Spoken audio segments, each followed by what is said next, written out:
इसमें कल मेवात पुलिस से गुरुग्राम पुलिस को एक इन्फॉर्मेशन मिली थी कि एक बच्चे की डेड बॉडी एमपी के आसपास में पड़ी हुई है, जिसके ऊपर गुरुग्राम पुलिस वहां पहुंची थी और इसी दौरान मालूम हुआ था कि गुड़गांव के फतेहपुर गांव के निवासी एक व्यक्ति के बच्चे की यह डेड बॉडी है। तो करीब 7 वर्षीय ये बच्चा था। गुरुग्राम पुलिस की अलग अलग टीमें स्पॉट पर जाकर के उन्होंने विजिट किया था।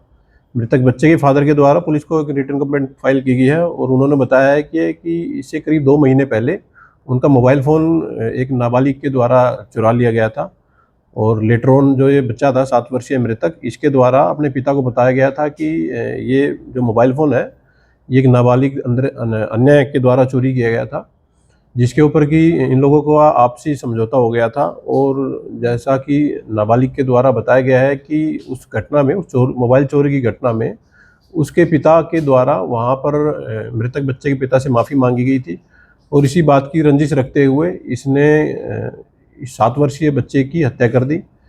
पुलिस को इंटेरोगेशन में मालूम हुआ है कि करीब 18 से 20 बार इसने कैंची से इस 7 वर्षीय बच्चे के ऊपर किए थे और हत्या करके उसने डेड बॉडी वहाँ पर रख दी थी।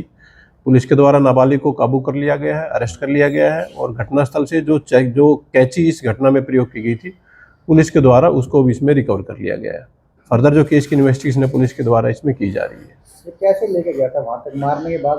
देखिए, अभी तक की जो इंटरोगेशन नाबालिग से हुई है उसमें ऐसा मालूम हुआ है कि ये 7 वर्षीय नाबालिग बच्चे को बहला करके वहाँ ले गया था और बाकी अभी आज कोर्ट में जुनाइल कोर्ट में इस नाबालिग को पेश किया जाएगा और फर्दर जो केस में जैसे जैसे फैक्ट ये बताएगा उसके अकॉर्डिंग पुलिस अपनी इन्वेस्टिगेशन इस केस में वो जारी रखेगी। अभी उसके बारे में एक डीप इन्वेस्टिगेशन इंटरोगेशन पुलिस के द्वारा की जा रही है।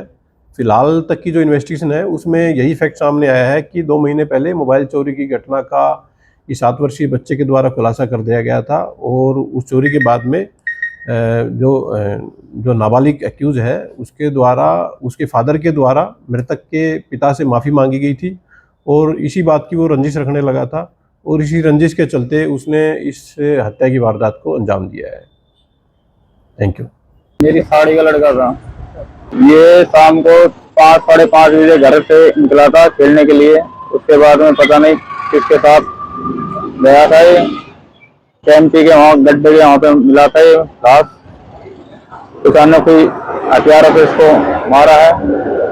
ये रात को 7 बजे करीब बात है, सुबह मिली थी इसकी लाश हमको 8 बजे करीब।